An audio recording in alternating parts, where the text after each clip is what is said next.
Good afternoon. Hello, everyone. This is the Planning and Land Use Management Committee. I'm Chairman Weezar. I've been joined by Vice Chairman Marquise Harris-Dawson, Councilmember Mitch Englander, and Felipe Fuentes. We'll get this meeting started. If we could start with item 13, please, and hear from our Director of the Planning Department. Thank you, Chair Weezar and members of the committee.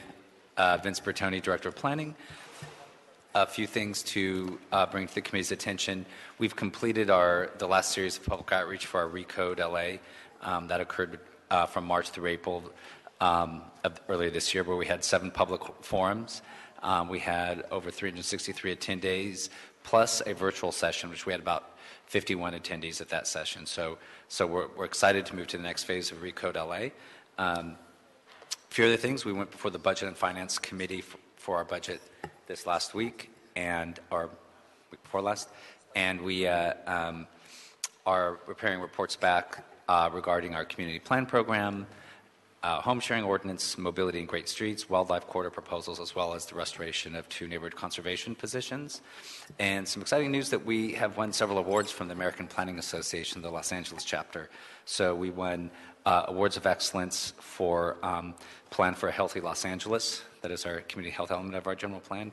Our Mobility Plan 2035, Historic Places LA, as well as the Survey LA Latino Los Angeles Historic Context Statement. So those were award winners for this year from the American Planning Association. We also had a award of merit regarding the historic Broadway Sign District. So the Sign District for Broadway also won an award. The 4 awards of excellence will go on to the state to be eligible for their awards. Also, last week at the Los Angeles Conservancy, they had their annual awards on May 5th. And the Survey LA's LGBT Historic Context Statement won an award for the LA Conservancy. So this has been a lot of awards for us this month. So thank you. Great. Thank you very much, Mr. Bertoni. Any questions or comments for our Planning Director? Seeing none, we will receive and file this item. We will now go to item number 1. If we could read that into the record, please. Sure, Councilman. Item 1 is a discussion item from the Planning Department. It relates to a previous motion by Councilwoman Martinez requesting an interim control ordinance to regulate adult entertainment in CD6. This was scheduled for consent calendar. However, we have one public speaking card. Wayne from Encino.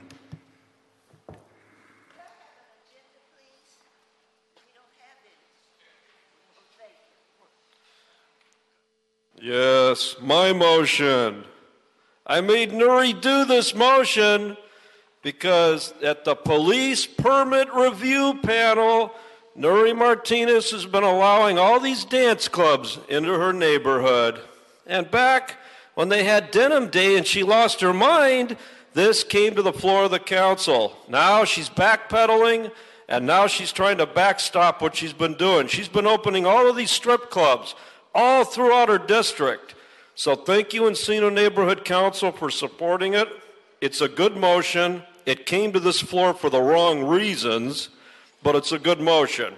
Too many of these strip clubs, dance clubs all over the valley. The valley's being used as a dumping ground for criminals, thugs, scumbags, human traffickers, and drug addicts. Not necessarily in that order.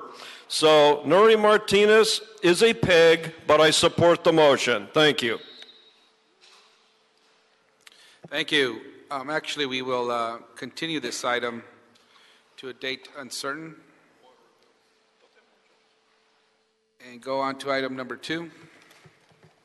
Item 2, Councilman, this is a City Planning Commission recommended proposed ordinance and amendment to a development agreement between the city and Universal Studios. Okay, Wayne from Encino. So how nice. Universal Studios, they pay off their neighbors. Thank you. Now we need more of these multi-billion-dollar developers to start paying off other neighborhoods. That Cahuenga Pass corridor is sitting on $7.1 million of money in the Ventura Boulevard corridor plan. So they already got 7.1 million. Now the homeowners within the outpost area get additional payoffs. Yes, Councilman Fuentes is choking right now as I say this because he knows how outrageous it is. I agree with Councilman Fuentes. This is ridiculous that they keep paying off these filthy pigs over there in the outpost area. They take away Barham Boulevard off the 101 and a turnoff, and they get millions of dollars in payoffs. So pay off more communities for these entitlements. Any objection to approving this item? Councilman, sorry to interrupt you. The action would be to request the city attorney to prepare and present the ordinance. Any objection to that? Seeing none, so ordered. Next item. Next item, Councilman, is item 3. This is a report from the North Valley APC relative to a zone change for the construction of a new single-story retail building in CD 6. Okay, Wayne from Encino. Surprise, surprise. So again, stop Nuri Martinez. She's out of control. The developers are out of control in CD6. The place is burning down in CD6 because of this woman, because of the grand jury over Nuri. We have to stop this whole thing. So they continue to get their way. Every project in the North Valley Planning Commission, which I drive all the way out to Van Nuys and I attend every 2 weeks to see our good friends Manny, Mo, Jack, Schmuck the Criminal, and Schmo, the 5-member panel, giving away entitlements all over the valley. And there's nothing worse than projects like these things with that councilwoman. Because she's under a federal indictment, investigation, and a possible grand jury indictment, I would move the panel to suspend action on any project in CD6 until the grand jury makes a final determination whether they're going to file charges or not. Thank you. And Mr. Wayne from Encino, I would ask that you please speak on the item that has been agendized. I've been giving you a lot of leeway and waiting to see if you are going to speak about the subject property or the issue beforehand. Otherwise, you will be asked to speak in public comment if you have general comments to make about land use issues as they pertain to the city of Los Angeles. Thank you. Next item, please. So item 3 is approved, right, Council? And no objection to any objections to item 3? Seeing none, so ordered. The next item, Councilman, is item 4. This is a report from the North Valley APC. It relates to a zone change and the demolition of the existing single-family home and a subdivision for 11 single-family homes in CD 12. Wayne from Encino. I attended this meeting. He was a good developer. He's actually a good developer. He came to the North Valley Planning Commission and he said, I want to build all these fucking homes in this little parcel. And that's what he said. Honest developer. He came forward. He complied with entitlement conditions and restrictions. But one thing he said on this project, it takes too long and it costs too much to build single-family housing projects in this city. And I couldn't agree more. These are single-family homes, not these big towers like we're going to get into shortly, but just nice little houses for little families all in the area. Thank you so much. So, again, good developer, good project. This is actually one that was unanimously approved. Everybody supports it. And if he was there, Councilman Englander's staff would have agreed. Thank you. Item number 4, any objections? Seeing none, so ordered. Next item, please. Next item, Councilman, is item 5. This is a report from the City Planning Commission. It relates to a vesting zone change for an apartment building consisting of 48 dwelling units in CD 11. Okay. Wayne from Encino. So again, nobody has any problem with the overdevelopment of CD11? Does anybody oppose? No. So that'll be the order. 48 dwelling units and 77 parking spaces. How many people do you know have only one car? Why isn't it a 2.1 to 1 ratio? I don't think there's enough parking on this. Look at the area. South Sawtelle Boulevard, 405, one of the most busiest corridors. And where's the traffic study to give them 48 dwelling units and less than 2 parking spaces, which would be 96 parking spaces? At least make it a 2 to 1 ratio that they have to have 2 covered parking spaces for each dwelling unit. Why is that so unreasonable to ask?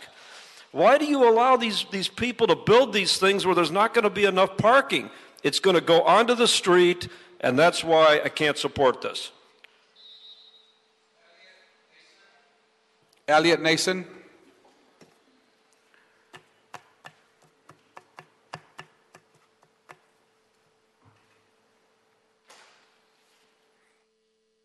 Good afternoon. My name is Elliot Nason. I'm supporting Represent the Project, and I just want to thank staff and the City Planning Commission for their recommendation for approval of the project. Thank you. Thank you. Any questions or comments? Any objections? Seeing none, so ordered. We will approve this item. Next item. Sure. Councilman, the next item is item 6. This is a City Planning Commission recommendation for a zone change. It is for the construction of 63 small lot homes in CD2. Wayne from Encino. That's good. It's in CD2. Paul Krikorian. So 63 small lot homes with 143 on-site parking spaces. There's your 2 to 1 ratio. Why can't you do on 6 the same as 5? 2 to 1. That's a good parking ratio. See, it's how simple it is. Now, somebody in CD2 was not asleep. Somebody in CD2 figured it out that you have to have 2 cars per unit at a minimum.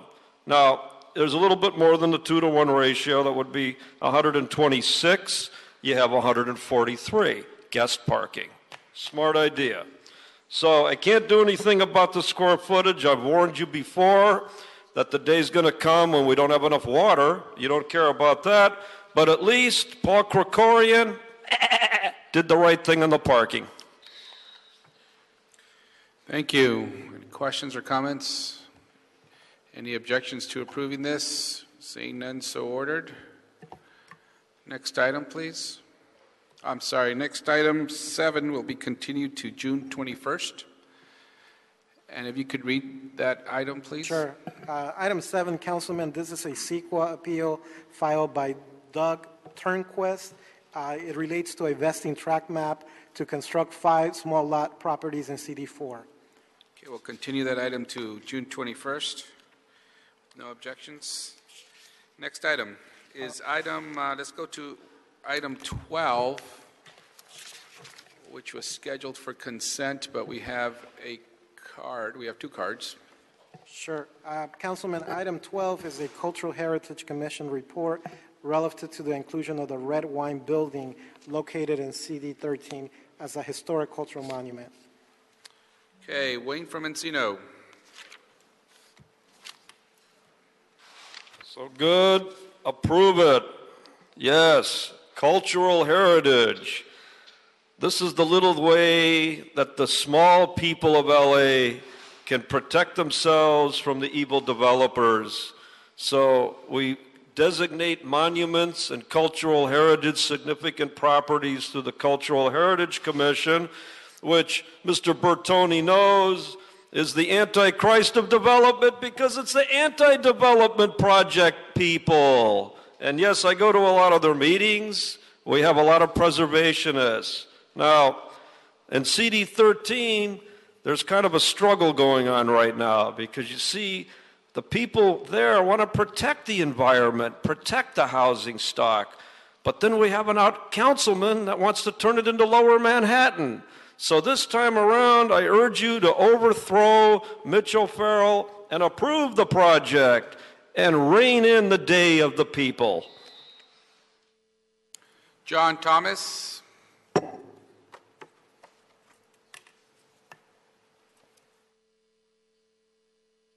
Good afternoon, John Thomas, President of the Art Deco Society of Los Angeles. We are the applicant for this nomination, and we respectfully request your support. Thank you so much. Any questions or comments on item 12? Any objections to approving the report? Seeing none, so ordered. I saw you were going to object, Roberto. You can't vote, though. I don't interrupt the councilman. Okay. Next item, item number 9. Sure.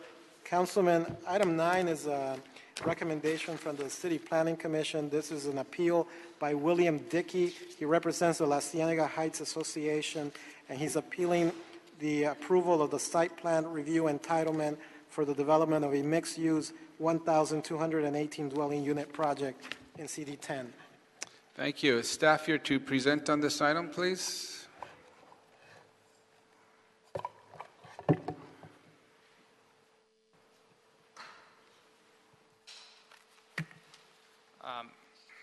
This project was approved as a mixed-use project at Jefferson and La Cienega, and it was approved at commission for from 1VL to 2D, which permits a floor area ratio of 3.9 to 1 and an unlimited height limit, and a project with a by right density of 1,090 units with an option for a density bonus of 73 dwelling units in exchange for a 5% set-aside for workforce housing for allowable residential density of 1,218 dwelling units.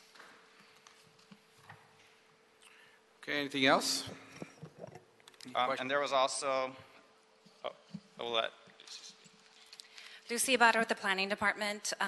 The City Planning Commission, in its recommendations, recommended approval of the zone change and general plan amendment to allow a density of up to 1,218 units. I understand that the applicant has since requested that that be reduced to 1,208 units. For the record, the reduction would be entirely covered by the scope of the analysis that was conducted with the city's EIR relative to the project, so there wouldn't be new or any new impacts resulting from the reduction. Moreover, we have submitted a letter for your consideration relative to the appeal points, and we can go into those now, or if you want to take public comment before, and we can just respond at that time.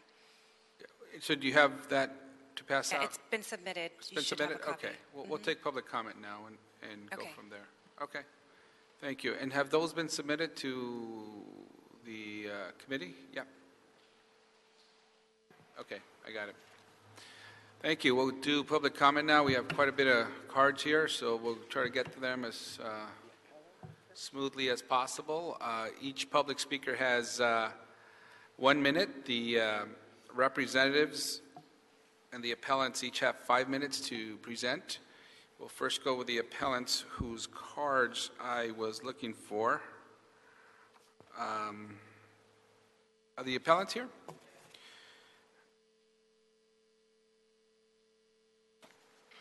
And what was, if you could restate your name, please? Sure. My name is Jamie Hall. I'm with Channel Law Group. Okay. And I'm here on behalf of the La Cienega Heights Association. Again, my name is Jamie Hall. I represent the La Cienega Heights Association, which is a neighborhood association recently formed, located immediately to the east of this project.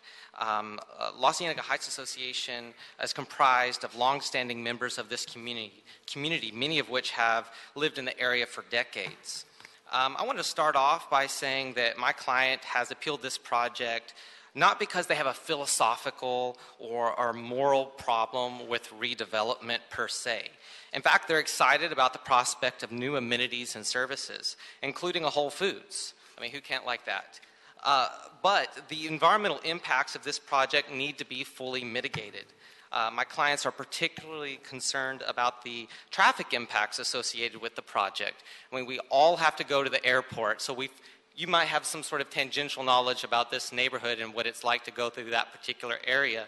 And I don't think anyone's going to dispute that that's a high traffic area, and this is a large project. So it doesn't take a rocket science to figure out that there's going to be some impacts. And because my clients live immediately to the east of the community, they're going to bear the brunt of these impacts. And they're specifically concerned about one particular slice of traffic impacts, and that's cut-through traffic that's going to go through the community in order to access the project. And we think that an analysis of, we know that an analysis of traffic was conducted in the EIR, and an environmental impact report was conducted. However, the report failed to adequately analyze the cut-through traffic issue, not the overall traffic issue. We all know that there were significant unavoidable traffic impacts associated with the project, but we're talking about the cut-through traffic. So what we did, in order to provide real evidence to the city of this problem and to try to come up with a solution, is to hire an expert to conduct a peer review of this traffic section of the EIR. And so today we have with us Mr. Alan Rifkin. He's to the right of me. Mr. Rifkin is an engineer who has an immense knowledge of this particular area. Mr. Rifkin actually worked for the City of Los Angeles Department of Transportation for 34 years, and he retired as the bureau chief. And Mr. Rifkin is here today to provide an explanation of his findings and suggested mitigations. In summary, Mr. Rifkin concluded that there are significant environmental impacts associated with the project that have not been analyzed or mitigated. We have very specific suggestions about what our client wants. One of them is cul-de-sacs for this community to prevent the cut-through traffic from going down Jefferson, westward, turning right, and going through their community in order to access the Whole Foods. And so we're not here today to try to kill a project that's going to provide needed redevelopment for the community. We just want this particular issue addressed. So with that, I'd like to turn it over to Mr. Rifkin to provide additional analysis.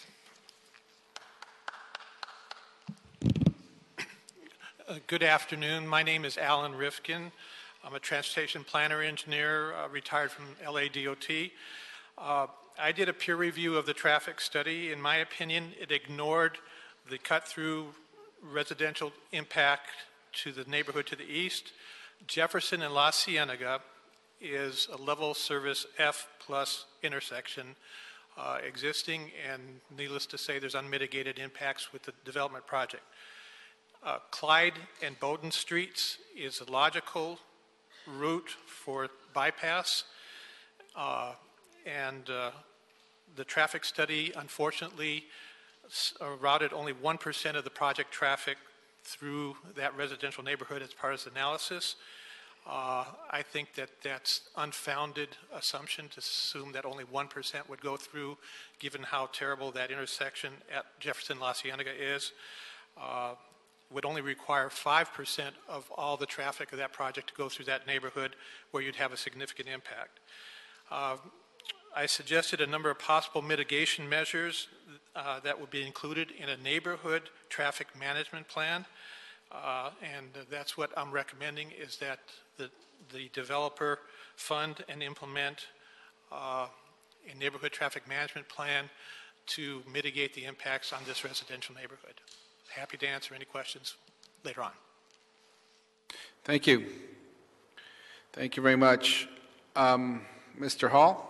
You do have, Alan Rifkin also submitted a card, so you have about a minute left, actually. So if you want to take up that minute or not, it's up to you. Sure. I think that, I pretty much summed it up at the end.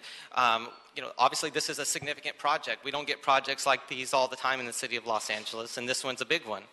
And our clients fully understand. They live directly to the east. They're excited about the prospect of going to a Whole Foods, going to a movie theater, positive things happening.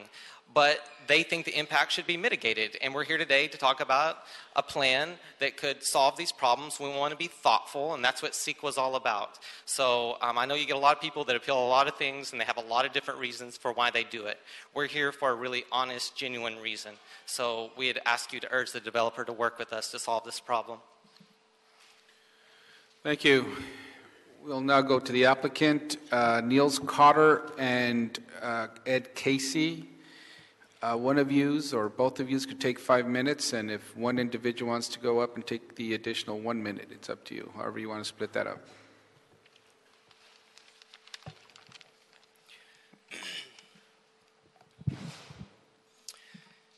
Thank you, council members, for giving me the opportunity to present this amazing project. My name is Niels Cotter, and I oversee development for Carmel Partners in Southern California. We are long-term investors and partners in communities. One of the projects I'm most proud of is our Whole Foods project in downtown LA, which we're just finishing up now. Just to give you a little bit of background and vision on the project where we all started. We started this amazing journey about 1.5 years ago, and through a series of meetings with the community and a partnership with the community and their inspiration, we were able to collectively create a vision. And together we set out to create a transformative project, a true destination, and a true heartbeat for the community. The result is a healthy project on all fronts, a focus on green space, park space, green mobility, and quality food options, including a grocery store and many restaurants that would surround the park. Some of the project highlights include a 1-acre park plaza. This amenity itself will be surrounded by quality restaurants and curated by us on an ongoing basis. It'll include things like a farmer's market, concerts, movies, food trucks, and community and school events and festivals. We also have 100,000 square feet, as I mentioned, of vibrant community serving retail. We take a lot of pride in who we choose, making the right choice, choosing retail partners that enhance a project. We also are enhancing a community garden across the street through building a learning area for students, ADA access, and beautifying it through a partnership with Good Earth LA and Green Grounds. We also are doing a transportation hub and EV laboratory. One of the things we believe in, we built the largest zero net energy campus in America, is how important EV transportation really is, and electrical solar energy. So what we're creating is a bike library and experimenting with various forms of transportation. I think it fits well with the TOD and the expo stop right there. We've also committed to doing 1 acre of solar arrays, not just outfitting the rooftops for solar, but actually providing the solar energy itself, which is something that we don't see a lot in LA. And finally, we're very proud of a long-term partnership with Dorsey High School, creating a sustainable partnership where we can expose students to all the different career fields that are involved in building a project, everything from digital arts to branding to architecture to lawyers, and also with potential partners, some amazing restaurants. They also have a culinary arts program, which we'd love to help with. So in closing, there's a lot of people behind me who came to support us, and I'd first like to thank everyone who's come for us. It means so much to me. I'd also like to thank the city staff for their amazing work and their guidance, and also a source of inspiration throughout the process. On behalf of the stakeholders, also I'd appreciate if there was a letter submitted with some modifications, which we'd like included in the approval. On behalf of everyone here, the stakeholders, the community, and the majority of those behind me, I truly hope this committee will approve our project as requested. And thank you very much for your time. I'll introduce Ed Casey with our project. Thank you. Thank you.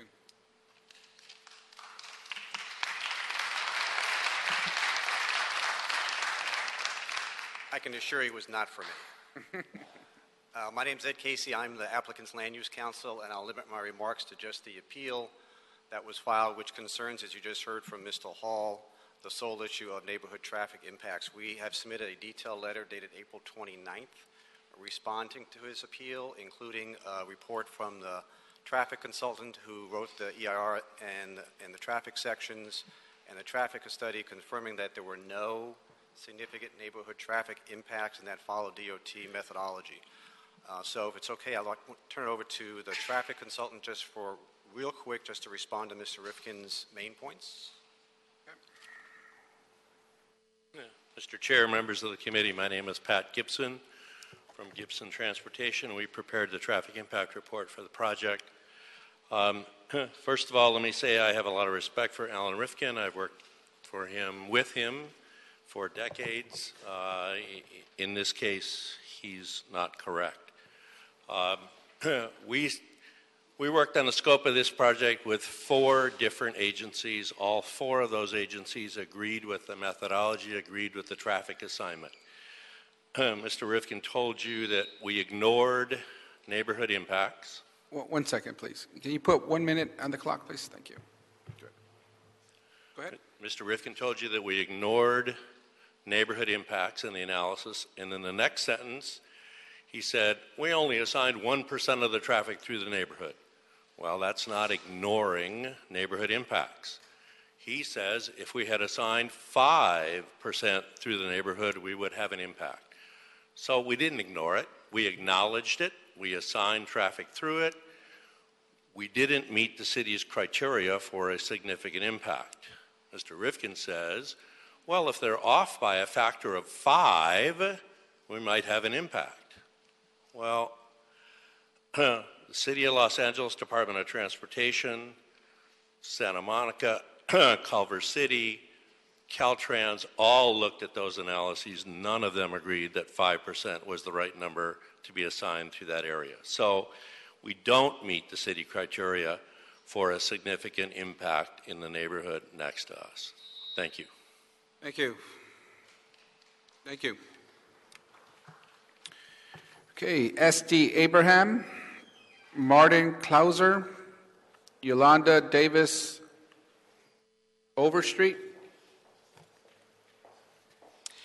Good afternoon. My name is S.D. Abraham. I am trustee of the DAS Trust, and I'd like to say that I'm in support of this project. I own the 2 city blocks directly across the street from KBC, the 3200 block and the 3300 block of South La Cienega Boulevard, except for the gas station and Starbucks, and that consists of about 2 acres, 88,000 square feet. I've owned that property for 30 years. And if this project is approved, and it should be approved, I'm prepared to spend $40 million of my money to improve my property. I'd like to make a note regarding La Cienega Heights Association. That organization is not familiar to me. That is an organization that I believe that was just formed 2 months ago. I have been in that area, that neighborhood, for 30 years, and I've never heard of the La Cienega Heights Association. So I would just like to say that I'm in support of this, and I want to thank you for your time. Thank you.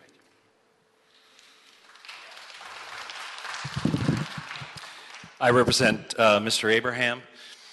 This particular community has been underserved. I'm sorry, sir, your name is? Marty Clauser. Yeah, okay. This particular community has been underserved, and the subject property is antiquated and underutilized. This project is exactly the type of community-serving development envisioned by mass transit, and will allow the city to fully capitalize on the expanding regional transit system.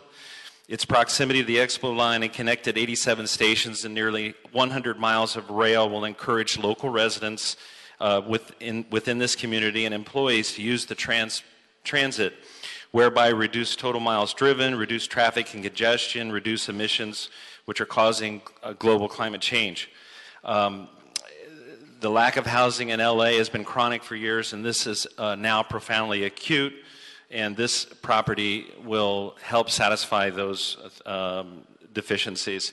And so I request, please deny the appeal and approve the project today. Thank you.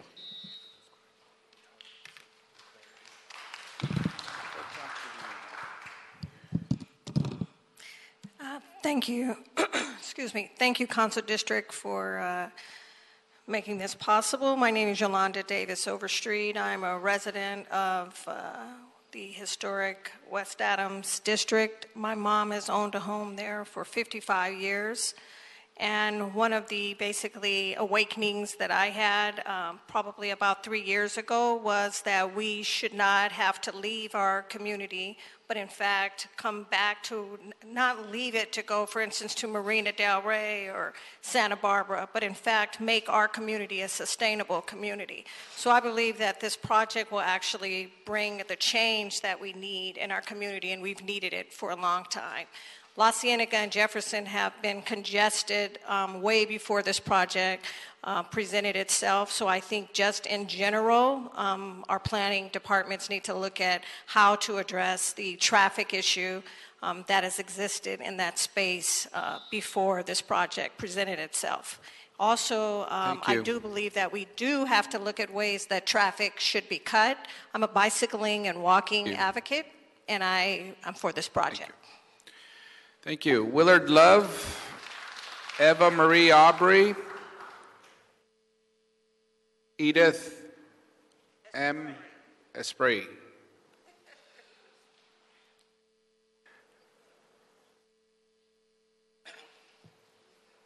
Yeah, hi. My name is Willard Love. I'm here representing Dorsey High School. I also happen to be a resident of the Baldwin Vista community, so I've kind of got a double connection here. We did have an opportunity to speak last time. We want to thank the committee for approving the project, and we're just here to show our support of the project. We have our student rep here, and we have our parent and community reps here. Just so you know, Dorsey's in the house, and we want the project. Thank you.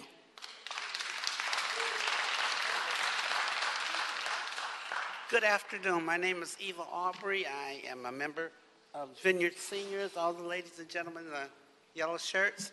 I'm also a member of Claude Pepper Seniors, Jim Gilliam Seniors, South Los Angeles Alliance of Neighborhood Council, West Adams Neighborhood Council, and we all support this project, and we want it. And as far as the people who are talking about traffic, I was 73 years old 2 weeks ago, and I lived in the area my entire life. We've always had traffic. They built the Harbor Freeway to get the traffic off the streets. They built the Santa Monica Freeway to get the traffic off the streets. When they opened Disneyland, we drove by on the streets. There's going to be traffic. Everybody wants to come here. We support it. Thank you. Edith M. Esprit, Richard Williams, Arnold Stewart, and Trudy Williams.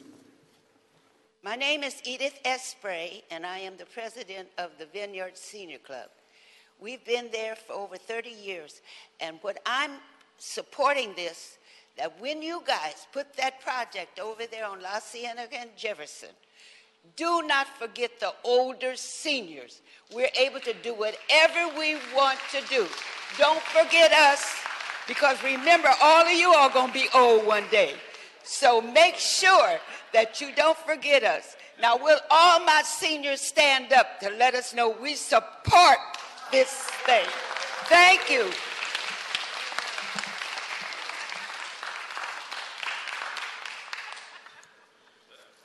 All right. Yes, my name is Richard Williams. I definitely support this project. Two of the things that I like about this project is, of course, the restaurants.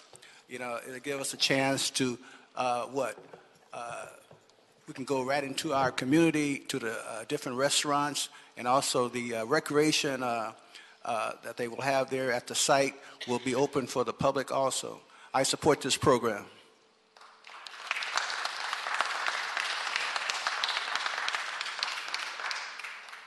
My name is Harold Stewart, and I support the project as well. I live over in the Clemson-Corbett area, which is just east of where this project is going to be.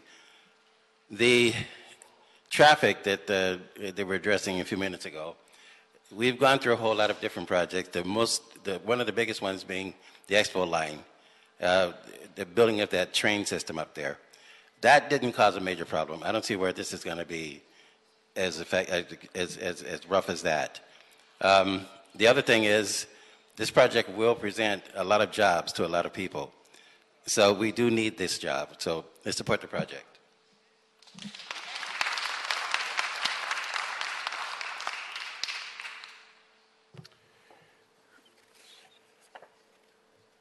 Trudy Williams just finished, correct? Trudy Williams.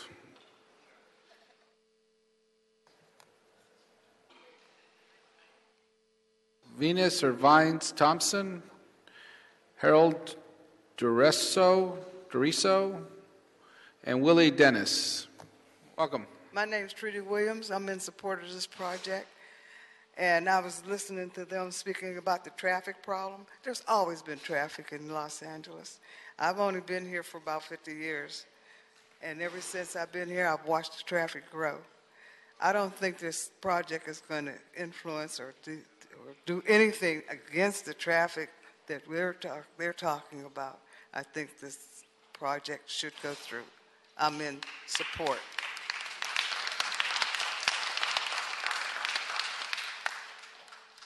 Thompson, it's Vinus or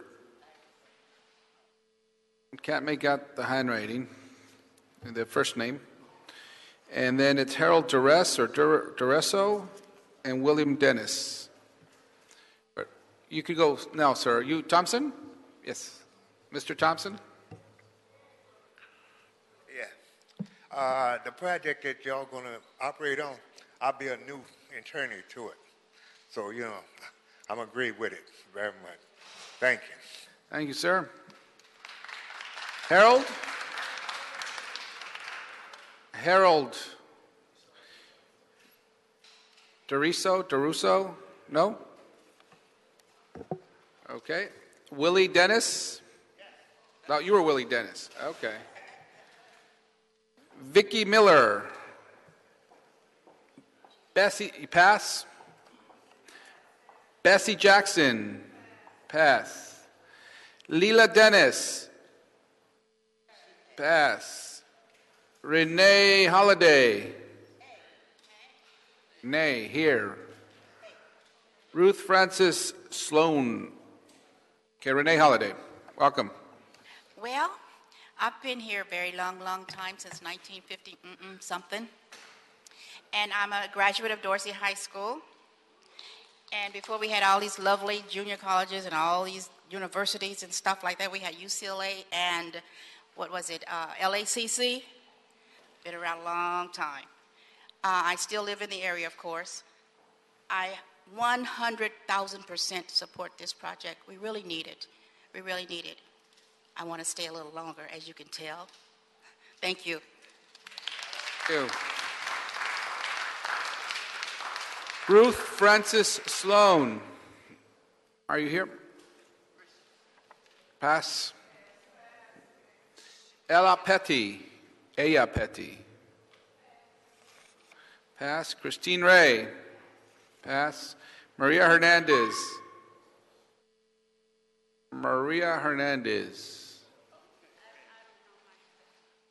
Helen Hall. Linda Bradshaw. Hello, I've been here since 1958 in LA.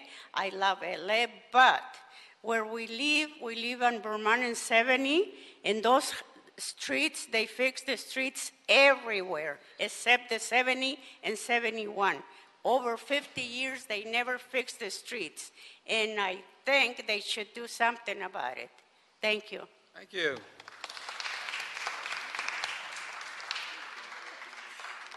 My name is Helen Hall. When I came to California in 1949, Central Avenue had the Cotton Club and other nice night spots where you could go and enjoy music and have a wonderful evening. Since that time, I have watched every major street from Central Avenue and now to La Cienega deteriorate.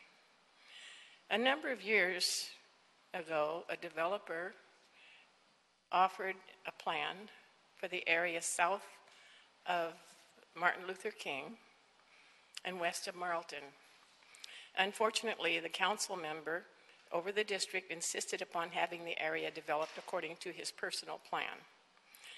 The conflict that followed resulted in the area becoming the blighted section of the city in the Crenshaw district that it is now. I have resided within 5 blocks of this site of the proposed development for 52 years. If you could wrap up, please. Okay. Pardon me? If you could wrap up. Yes, I Your will. minute is up. I I'm will, trying to be I will. consistent with everybody's minute. Thank you. I urge you to support this plan in order that our area can continue to be a thriving community and not become a casualty of deterioration and neglect. Thank you for your time. Thank you. Hi, I'm Linda Bradshaw. I'm on the board of directors of the Baldwin Hills Gardens Homes Association. It's the oldest incorporated homes association in California, founded in 1946. We are 444 homes just south of this project, and we are supporting this project. We are in the hub of Rodeo and La Cienega, where the traffic intersection is horrendous. But we still support this project because we need to have these kinds of amenities in the community. Thank you.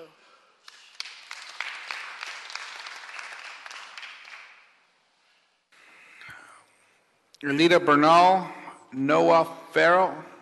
Anita Bernal, Noah Farrell, and Don Novak.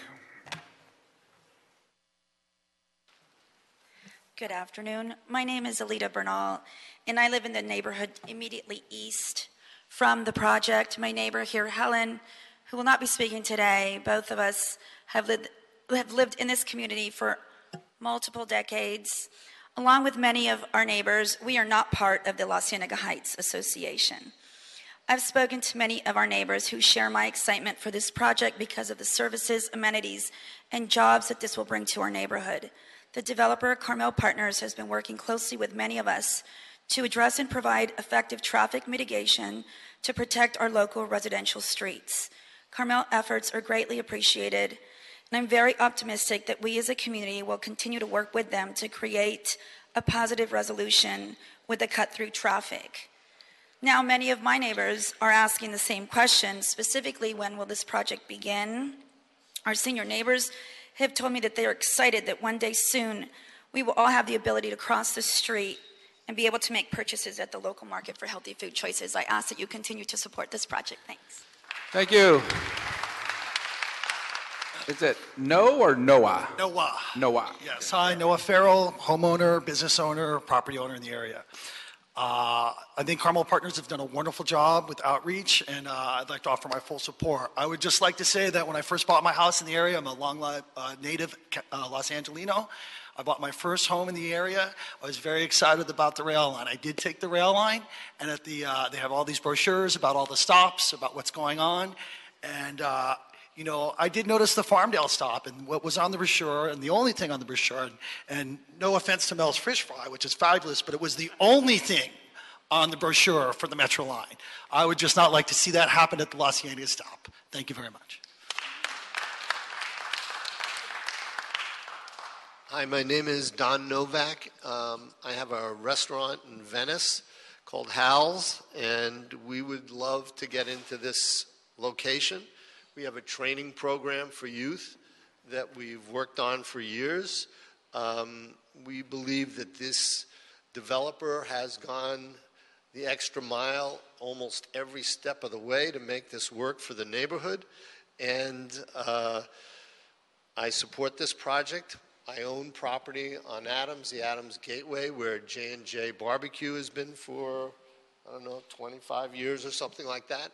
And we love the project, and we support it totally. And these guys are great for the community and been working with everybody. Thank you very much. Thank you. Frederick Sutherland, Clint Simmons.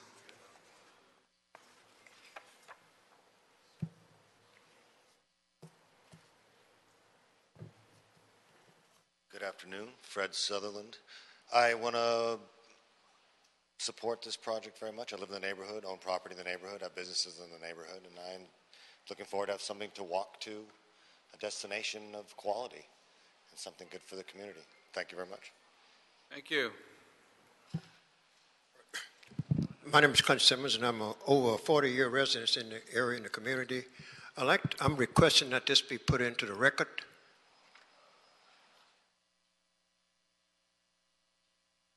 This project will have a major impact upon the surrounding areas, specifically in terms of traffic. All you have to do is take a look at it at the present time. At the time when the Expo line was being built, they put a temporary fix for the 100-year-old sewer line that would go right through the area there, and I have yet to find where it was put in with the permanent one. And we're going to put a project in here that will impact the sewer system as well as the watershed that is presently, that is needed here to drain the water off from the city into the bay. So please take a look at the sheet that I just passed out to see if that sewer was corrected. And if not, we should delay this until we do get information back as to whether the permanent fix was put in. Thank you. So I don't believe no one here would say that we are not impacted by traffic. It's traffic there now. So until, I would like to see the developer do more in the neighborhood. They have talked about it, but I have yet to see anything on paper of saying how they're going to mitigate it through the residential area. Thank you, sir. Thank you for giving me a chance to speak. Damian Goodman, Wayne from Encino, and Jordan Barrow Kim from CD 10.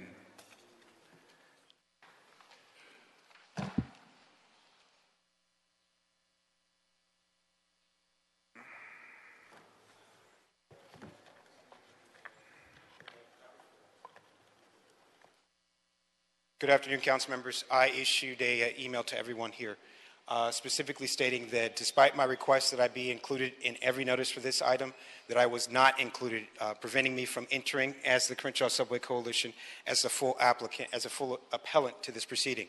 So I would respectfully ask that you delay the hearing or alternatively provide us the 5 minutes that an appellant would be given. Did you file a appeal? We were not. To clarify, as was said in the email, we became aware of this at a late date, and prior to the issuance of the determination letter, made a request to two different city planning staffers, Suburjo Ibarra and James Williams, that we be included in all notices. We did not find out until Friday that this item was on the agenda for the 3rd, and it's been continued to today. It prevented us from entering this proceeding as a full appellant. It has prevented us from thoroughly reviewing the record. It has prevented us from discussing this matter with our traffic engineers and attorneys, and it is the basis of our request that this item be delayed so that our organizations and others can enter this proceeding fully. Okay. Thank you. So is that a no? In the alternative, we enter these comments into the record in its totality. All 20 exhibits along with the 30-page that you have before you. I get it. It's the council member president's district. You're going to approve it. But you know as well as I do, it's wrong. No person who has testified on this has ever stated that they want a 29-story tower. In fact, everything that everyone has come to the microphone, both at this hearing, and I am, and the CPC, has made requests of sit-down residence, things that can be done within code. This is precedent-setting. It affects the entire area, is even beyond the scope of your draft CPIO for the area, which establishes a limit at 75 feet. Again, we preserve our rights to object further. We will see you at City Council. And if we don't see corrections to the project, we will see you in court. Thank you very much.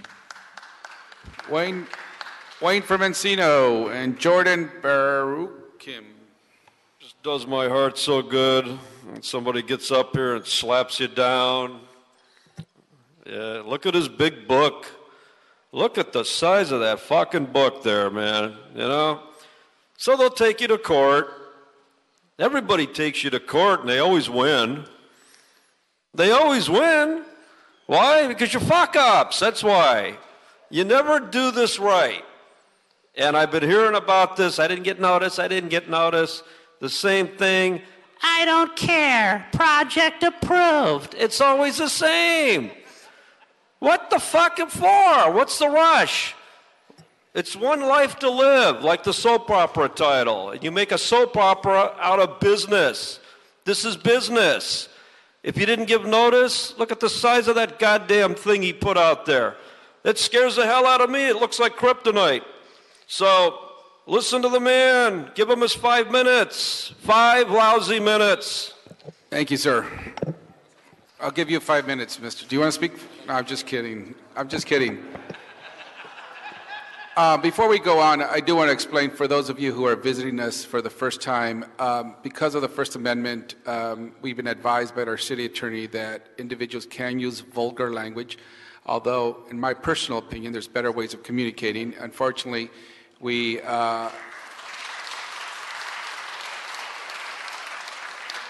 have to allow individuals to express themselves as they so please, and that's the way this individual chooses to express himself. Thank you.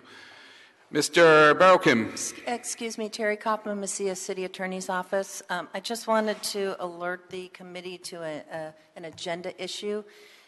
The agenda does not include the general plan amendment, zone change, and height district change. It only references the appeals of the zoning administrator adjustment and the site plan review. In order to address this, the committee has two options. One option is to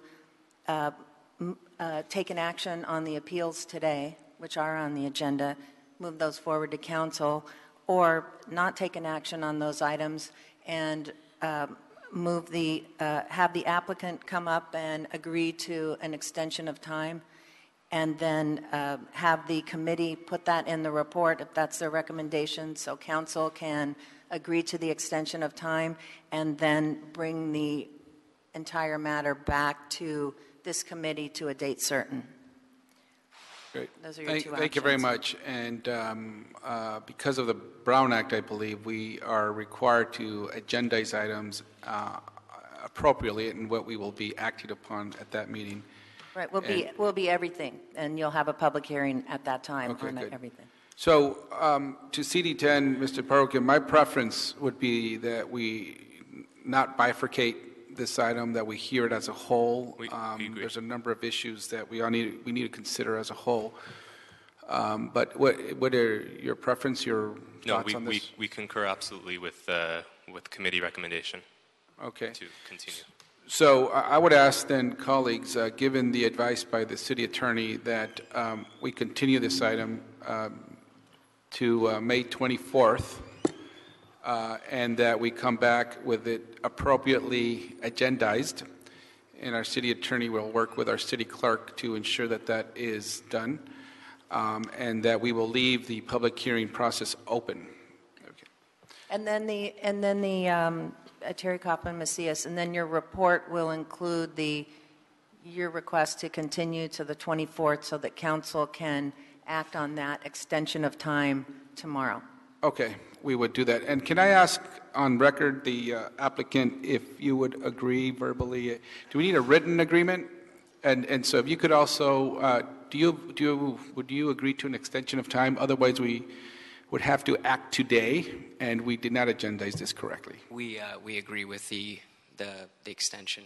Okay, thank you. And if you could submit something in writing to our clerk before the end of this meeting, Sure. that would be appreciated. Absolutely. Okay. Thank you.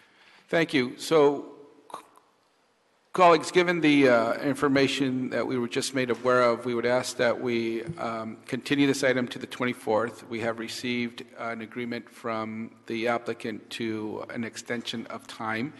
We will hold public hearing open tomorrow in council. When this was scheduled, the action there would be to extend the time. Extend the time.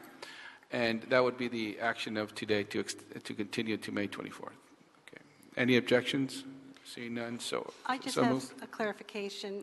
Item 9 is actually the GPA, and item 8 is just the track appeal. We're going to do for both, 8 and 9.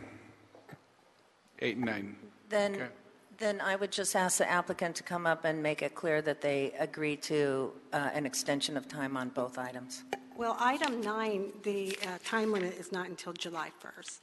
Only item 8, the time limit is May 11th, tomorrow. But the GPA, the S1 file, that time limit is good until July 1st. Oh, well, then, if it's July 1st, you don't need the extension of time on that. Not for the GPA. Not for item 9, not for item okay. 9, correct. It's at 8, correct? For 8, you need the extension of time. For 9, you just need to continue it then until May 4th. And for 8, you have to request the extension. so that council can, or agree to an extension so council can vote on that tomorrow. And then as part of your action, you would ask to bring that back to the 24th. Okay, that will be the action. So I would just ask the applicant to just agree to that and put that in writing. I agree with the decision. Okay. Thank you. So we will, that'll be the action of this committee. And to the public, we apologize for the inconvenience that no action was taken today, whatever side you are on. Unfortunately, because of the way the item was agendized, we cannot act on it today. It wasn't properly agendized. We have continued this item till May 24th. We will keep the public hearing open, meaning that if you wish to testify on May 24th, you could still have that opportunity to do so again at that time. Thank you. So ordered. Next item, Mr. Roberto. Item 10, Councilman, this is a Cultural Heritage Commission report relative to the inclusion of the Albert Van Luit complex as a historic cultural monument in CD 13. Staff here on this side. There you are. Yes. Good afternoon, council members. Ken Bernstein with Department of City Planning and Office of Historic Resources. This historic cultural monument nomination includes. Thank you. This nomination includes 2 buildings in the Atwater Village community, and these buildings were both part of the manufacturing and sale of wallpaper for Van Luit and Company. One building is a factory structure designed by James Raymond Wyatt and is known as a daylight factory with steel reinforced concrete and expansive use of glass filling the interior with natural light. The second building is a mid-century modern structure, a showroom and office building designed by Edward Abel Killingsworth. Cultural Heritage Commission finding was a unanimous vote that the complex met 3 of the historic cultural monument criteria. First, that it reflects the economic and social history of the community for its association with Albert Van Luit and Company, the first wallpaper manufacturer in California, which was also significant in its field. Secondly, that the 2 buildings embody the distinguishing characteristics of an architectural style and study of a period style or method of construction, with the 1950 factory building an excellent example of a daylight factory, and the 1965 showroom as an excellent example of mid-century modern architecture. And finally, that the showroom building is a notable work of master architect Edward Killingsworth, who is significant as a case study architect and for his designs at USC and within the city of Long Beach. So it meets 3 of the 4 historic cultural monument criteria. Thank you. And we could hear from the applicants first. We have 2 applicants. I'm not sure if both are on record as applicants. Like a duo. A duo, okay. Charles Fisher and Jackie Sloan. Jackie, go first. Hi, Chairman Huizar, council members. Thank you so much for hearing us today. I speak on behalf of Atwater Village Always in support of the Cultural Heritage Commission's unanimous designation of the Albert Van Luit complex as a historic cultural monument. So as the staff report already said, the complex is comprised of 2 important buildings: a 1950 factory, a daylight factory, with sawtooth roofing and natural light, and a 1965 mid-century modern showroom, which is a notable work of master architect Edward Killingsworth. The owner's representative conceded at our November 25th hearing before the commission that the showroom is significant, so today's comments will focus mainly on the daylight factory. So this Van Luit daylight factory should be preserved for 3 important reasons. First, it is the site in which the wallpaper industry was revolutionized by Albert Van Luit. Now, here are some of Van Luit's salient innovations. He patented a very new kind of drying oven in 1958, right here in this factory. He also patented a means for unidirectional photo enlarging and reducing in 1963. And he also revolutionized a new distribution system for selling and marketing wallpaper, also a wings display unit for displaying wallpaper. He made a new system of quality control and a special way of doing color and design. The Van Luit Touch, as it's called, led to worldwide sales. His product was sold and exported all over the world, including Latin America, Europe, Asia, and the United States. And significantly, it's still available today. It also led to Van Luit being awarded the Allman Award in 1962, which is the industry's highest honor. And it led to his worldwide reputation as the Cadillac of wallpaper. This wallpaper can be seen in countless publications such as Architectural Digest and House Beautiful, just to name a few. It was the go-to product for production designers in film and television, including I Love Lucy, Road to Perdition, Almost Famous, Django, I can't list them all. So the second reason that this factory and the entire complex should be preserved is that Van Luit's success and innovations were made possible in part by the actual factory in which they were made, especially the light from its north-facing windows, which are still intact today. Our group contacted many experts in the field. These experts agree that color match was essential to Van Luit's success. Color match requires natural daylight, and Van Luit's daylight factory provided that natural light from its north-facing windows. It's known in the industry as North Sky Daylight, and it was crucial to Van Luit's innovation and success. Finally, reason number 3. The Van Luit complex fits within the same pattern for preserving commercial art as that laid out in Survey LA's LGBT Historic Context Statement of September 2014. The Van Luit complex provided a safe haven where LGBT individuals, including Van Luit himself, could freely innovate, collaborate, and socialize. The Daylight Factory and Showroom were the site of Van Luit's innovations and should be preserved as a significant part of the history of the LGBT commercial art in Los Angeles. As Virginia Knight, who was a Van Luit and Company designer in the 1950s and 60s, explained to us, before LGBT was recognized, Mr. Van, as they all called him, nurtured a cross-section of humanity and hired them, people who otherwise were a marginalized group, maybe even seen as unemployable people. Mr. Van made a safe place for us to work, an environment for us to be who we were, to be creative. He was quite a guy. In closing, I want to just highlight that both of the buildings that make up the Van Luit complex are integral to its cultural and historic value. The mere fact that it has survived intact for over half a century offers proof that it has been the perfect neighbor to equestrians that are nearby and the residents living nearby. Now that the actual importance of the complex throughout the world has been demonstrated, it would really be a disservice to the Atwater Village community and really to the entire city of Los Angeles to take any action other than to preserve this entire property. An opportunity such as this is rare and shouldn't be lost. Mr. Fisher, you have 1 minute if you wish to speak.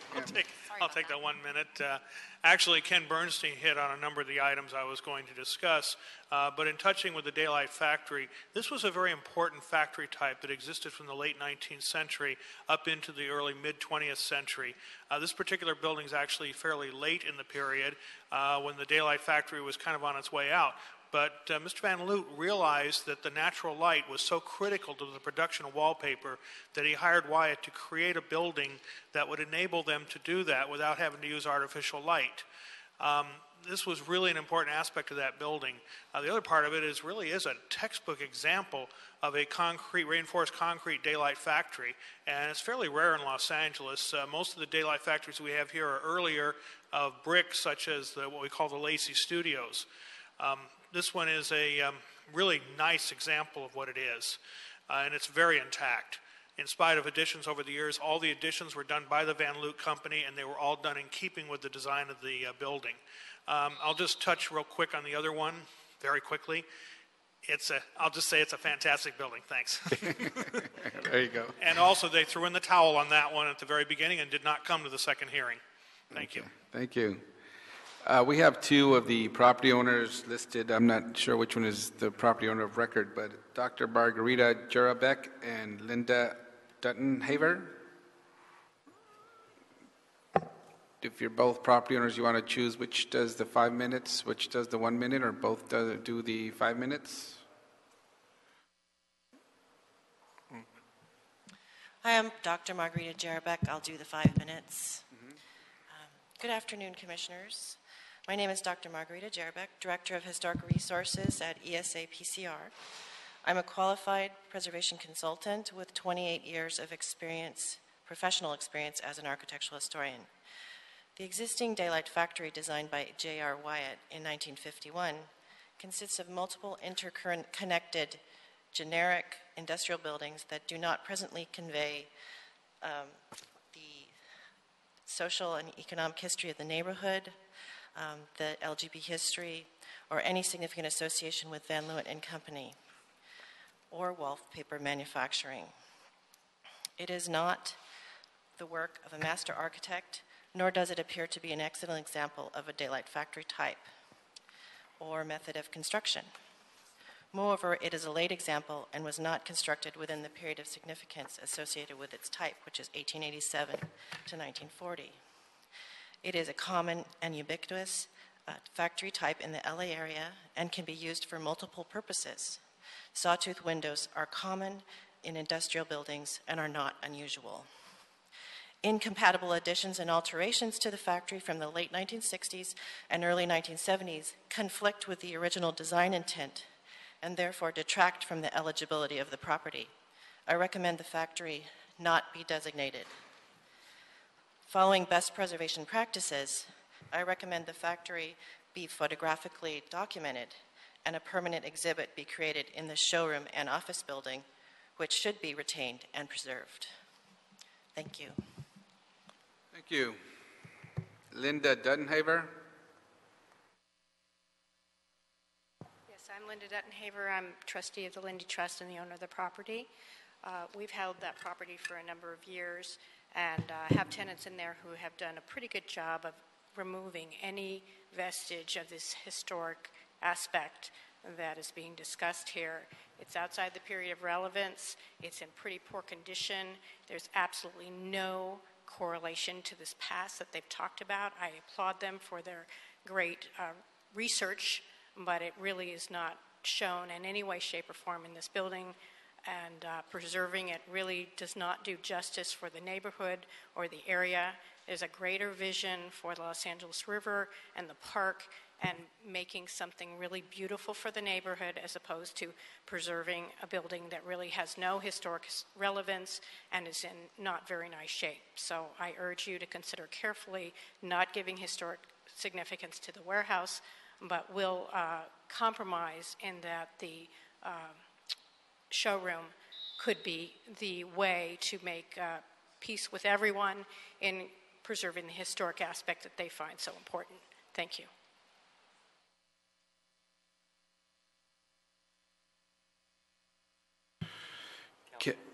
Kelly Blampide, Cheryl Roberts, John Sabato.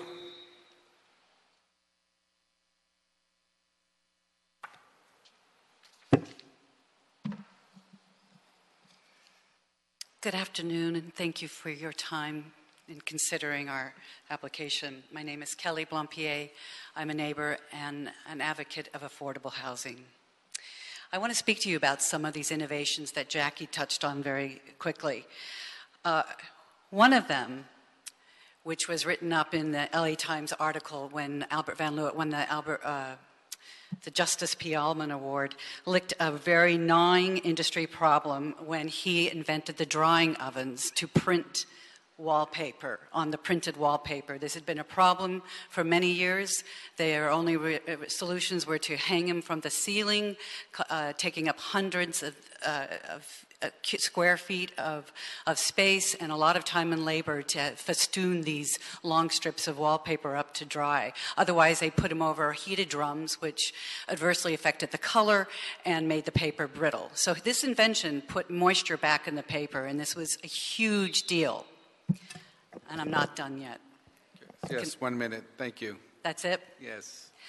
Oh. Unless you could just like say something in one wanted- sentence. In Well, two okay, sentences. I just really wanted you to know another thing about the neighborhood, that this complex symbolizes a transition between residential and equestrian use to manufacturing and industrial use, and it's been in harmonious use for the last couple of decades. We'd like to keep it that way. Okay, thank you.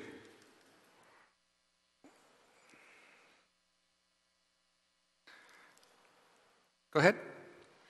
Okay, Albert Van Luit was an interior designer who moved to LA from Ohio in 1935.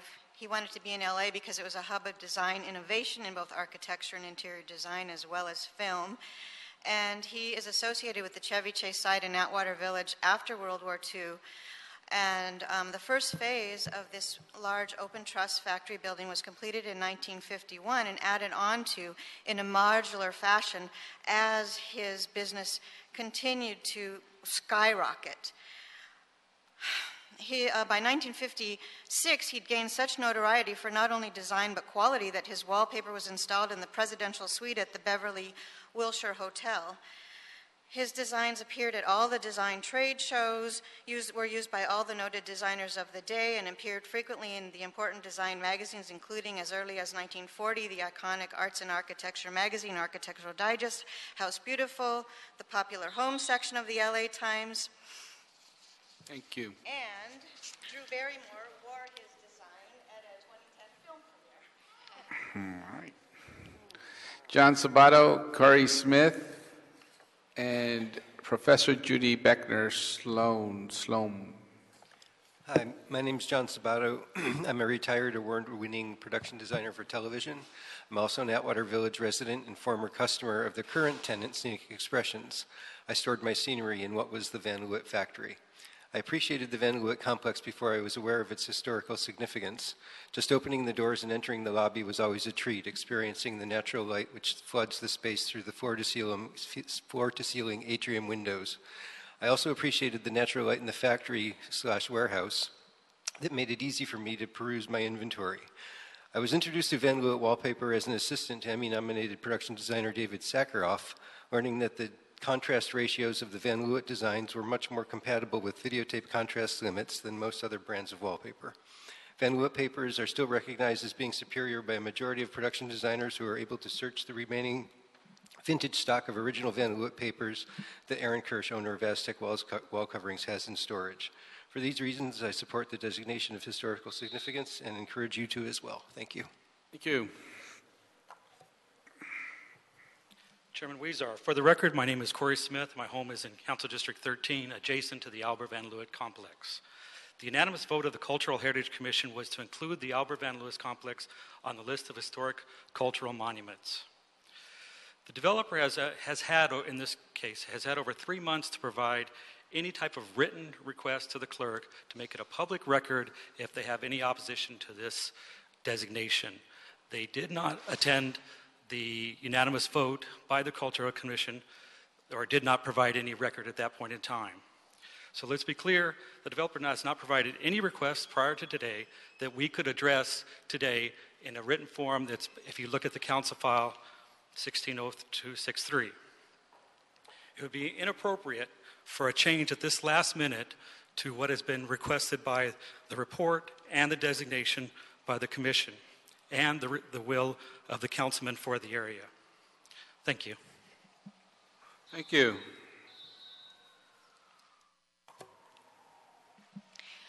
Good afternoon. My name is Judy Sloan, and I thank you very much for giving me the opportunity to speak. But my best credential is that I am the mother of Jackie Sloan, and she was the first person to speak. So since Mother's Day was a couple days ago, I thought this is my chance. I wanted you to know a little bit more about Van Luit's process, what it was about him that made him so famous. They've talked about the drying ovens, but he also had a vault on the premises where he kept the silk screen patterns that were so unique to him. And he developed a non-metallic gold paint, which made his process very famous and was used in so many of the things.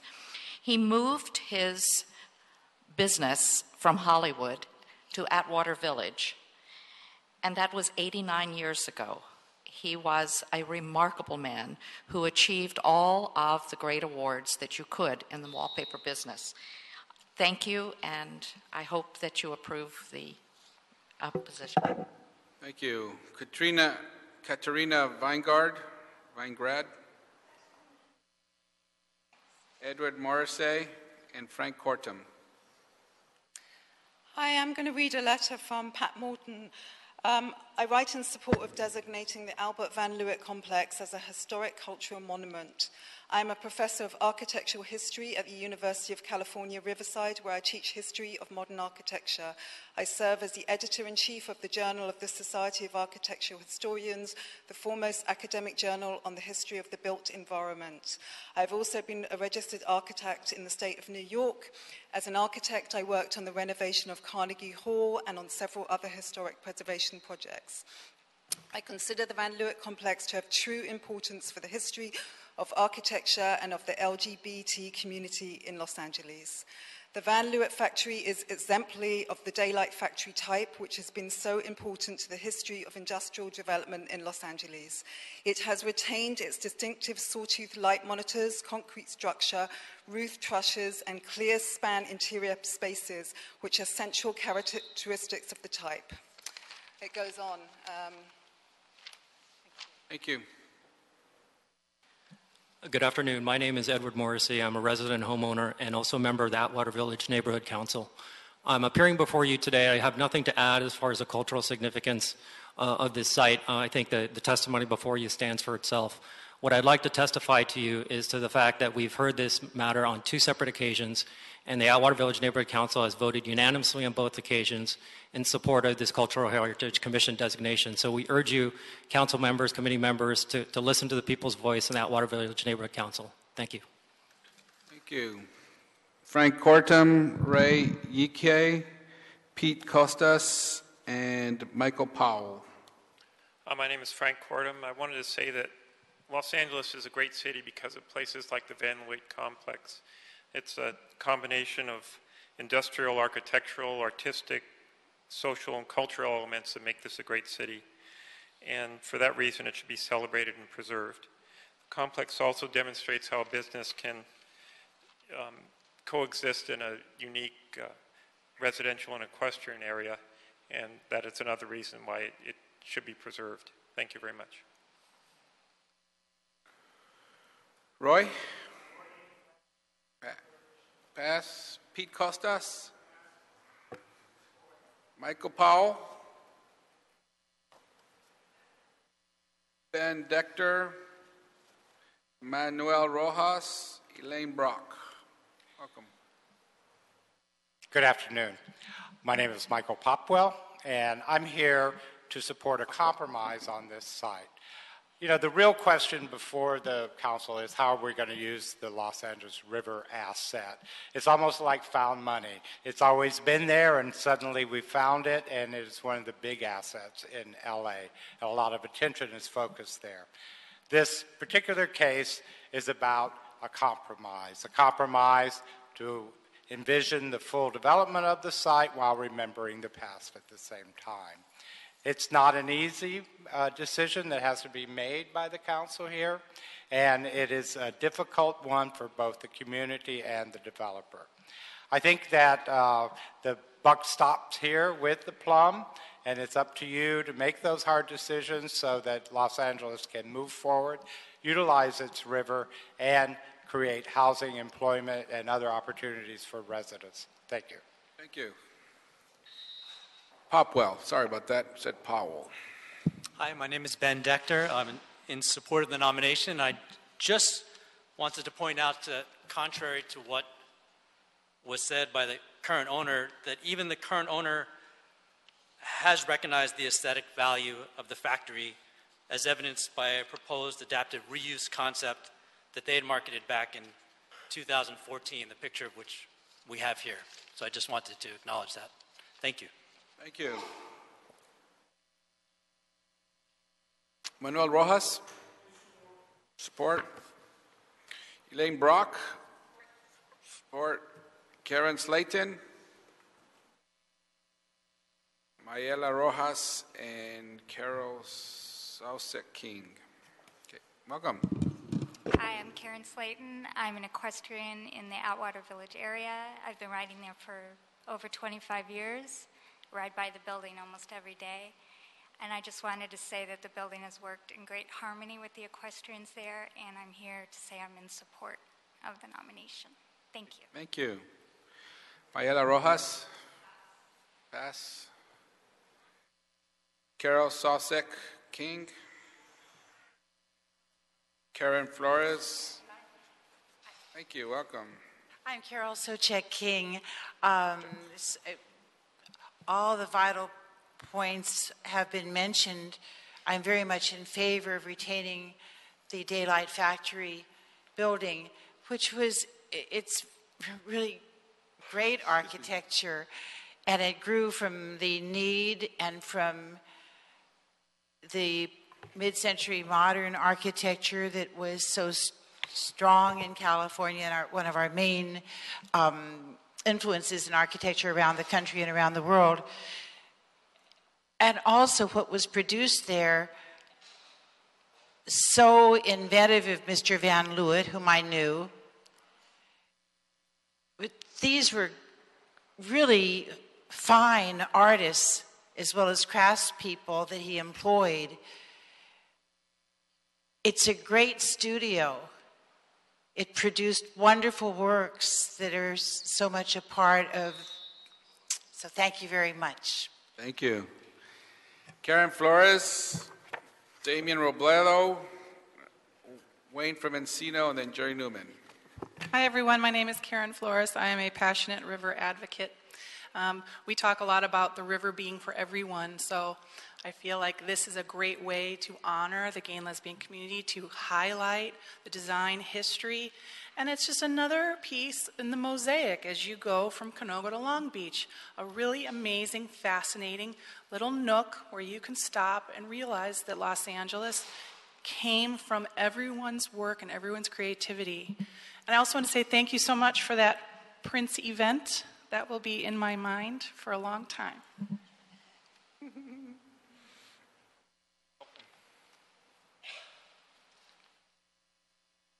Welcome. Go Bears. Go Bears, go Rams. My name is Damien Robledo. I've lived in North Atwater for only 9 years. And I think creating a historic designation for the building is just a ruse, and it's just another means of keeping a new generation of Angelinos out of the neighborhood. This, well then just say that. Using the, what happened to saving the children, what happened to saving the horses, this is how this process began. And now it's about using the LGBT community for its benefit. I think it's misguided to use these groups as a distraction for anti-progress means. If you're anti-development, just say that. I've been involved in adaptive reuse and historic rehabilitation for over 20 years in Los Angeles. I don't have the credentials that some of the previous speakers do. I followed the Secretary of Historic Standards for rehabilitation of the Pico House, the Point Furman Lighthouse, and I asked for 1 minute extension. Oh, no, you just have to wrap up what Okay. your thought. I congratulate getting those involved in the Van Luit designation. However, the warehouse has no significance and should not be preserved. There are better examples throughout the city. Thank you. Thank you. Wayne from Encino, Jerry Newman. Yes, so here we are. Time to get rid of the developers and get them off the hands of our city. East Chevy Chase Drive. No, not the one in Glendale. This is the one on the LA side. So now, the Cultural Heritage Commission, thank you, President Barron. I've been going to their meetings for several months. I've turned them all into preservationists. When I started, it didn't used to be that way. I used to walk in there all the time. It's not a monument. It doesn't meet the test. Blah, blah, blah, blah, blah, blah, blah. Now, they're talking my tune, man. And this one met not 1, 2, but 3 different sets of priority standards. And as the mayor, I call him Mr. Cultural Monument, came up here and said it meets all the requirements. So going along with Marquise Harris Dawson, we urge a unanimous vote of yes. Thank you. Members of the committee, my name is Jerry Newman, representing the landowner in this matter. First, I would like to note that there is a pending land use case for a housing development on this site. We were studying this process as part of our environmental review process, and this is somewhat subverting it. We had hoped to complete that process and be able to bring that to you as part of the project. This process is derailing the opportunity for that housing. That said, we do recognize the contributions of Mr. Van Luit, and we recognize the fact that most of his material was displayed in the building that is the showroom and his offices. And we think, which is why we said that we were in favor of preserving that element, because that is truly a pristine aspect of what was once considered his offices and his showroom. It is the warehouse building that we're talking about. None of the wallpaper machinery is there. No aspect of what was ever provided there is even left. The only thing is that it is a windowed building. It is not even within the period of significance that this building was developed, which is why it's a different product type. We ask that you not designate at this time or give us time to complete our work under the environmental process. Thank you. Great. Thank you very much. That completes our public comment. Any questions or comments? Mr. Englander? Yeah, I do. Is there anybody here from the council office? No, there's no one here from the council office. Okay. If that's the case, I would ask the chair, can we continue it? I know it's time sensitive, but we have the 1 week. So can we continue it just the 1 week? We'll have satisfied public comment, and I could just ask some questions, and we don't have to take up the committee's time for that. Okay. You have some general questions on this? On no, the item? they're very specific, so. Okay. You need... Okay. So if the council office isn't here, I don't have a letter of record on file either, so if we could just continue it the 1 week, that would be great. Okay. Any objections to continue it 1 week? Okay. All right. We'll continue it for 1 week. You have Plum next week? Mr. Chair. Yes, ma'am. City Clerk. I need a date specific so I don't have to renotice this. If we're I can't hear you. 1 week. So the next Plum meeting on the 17th? Next Plum meeting On is the the 17th. Yes. Okay. Yes. Okay. Next, we'll hear this item at the next Plum meeting on the 17th. Thank you very much. Next item. Next item, Councilman, is item 11. This is a Cultural Heritage Commission report again relative to the inclusion of the Altman Apartments in CD10 as a historic cultural monument. Once again. Yeah, briefly on this item, I think this, go ahead. Once again, Ken Bernstein, Department of City Planning and Office of Historic Resources. The Cultural Heritage Commission unanimously recommended that this nomination met two of the historic cultural monument criteria. First, as an excellent example of French Norman style architecture in a French Norman apartment building. And second, as a notable work of a master architect, a pioneering female architect, Edith Mortensen Northman, who was one of the first significant female architects working in the city of Los Angeles. Great, thank you. Wayne from Encino. Yes, support the designation. It was another unanimous vote. But like on the prior item, somebody's trying to impede. We're trying to save the city. We don't need these interruptions and extensions. We need to save these buildings now from the bulldozers. And I thought you were going to do it today. But instead, somebody said, I get two questions. And I can't believe this. Sir, this is on this item, not on the previous item. But this item number 11. I know, but I don't want the candidate blocking this one too. Sir, you are off subject. This That's is right, item number 11. Right, but somebody should be recused from blocking these projects. They were voted unanimously. There's no reason to continue these things. They should ram them through, like you ram everything else through. This one's for the people. Don't the people get to ram stuff through? Of course we do. So please approve it. No more extensions. Thank you very much. And colleagues, as was noted in the commission, these project has distinguishing characteristics of an architectural type, architect Edith Mortensen Northman. Is there any objection to approving this nomination? Seeing none, so ordered. Thank you. Next item. Public comment. Wayne from Encino. So, we accomplished a lot today. And I love that somebody came here and brought that giant book of materials. What is in those mysterious materials? But whatever happened, it was like kryptonite. You were going to let Cumulus, LVC Corporation, take that miserable property over there where they run that low-rating radio station and redevelop it into towers. Do we really need to build towers there? Now, what's going to happen is KABC Radio has been gutting their station of all of their talent and putting their ratings in the toilet for the purpose of shutting the station down so they can sell the land and redevelop it. That's why they've been doing this. Why else would you take a good station and destroy it and turn it into a pile of dog shit with a 50,000 watt station? Vote no on that development. Thank you very much. Any other items on the agenda? No, Council. That adjourns this meeting. Thank you very much.